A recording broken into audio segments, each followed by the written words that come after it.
هكلمكم النهاردة عن التحفة الفنية الخاصة بشركة شاومي وهو 15 تي برو.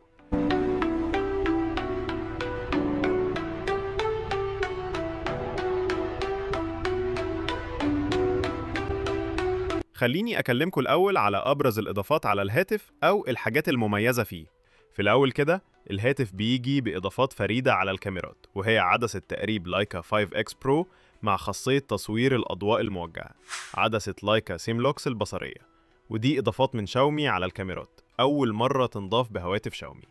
وكمان في عدسة تليفوتو بقوة 5X اللي بتديك تكبير وتصغير فائق بيوصل معاك ل 20X وأكتر، مع لايت فاشن جبار واللي بيديك مستشعر ديناميكي عالي جدا.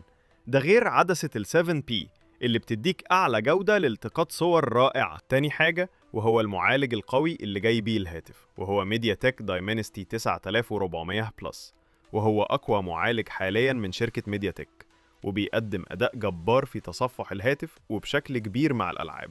نيجي بقى للتصميم، فالتليفون جاي كده بتصميم انسيابي بحواف دائرية بشكل جميل، وده بيدي مظهر جمالي مع لون الهاتف المميز مع ملمس ناعم وأنيق. إما بقى عن شكل الهاتف من الأمام، فبيجي بشاشة 6.8 إنش مع معدل تحديث هو الأقوى بين الهواتف في نفس الفئة السعرية، وهو 144 هرتز، وده بيديك فريمات قوية جدا في الألعاب وفي التنقل بين التطبيقات على التليفون.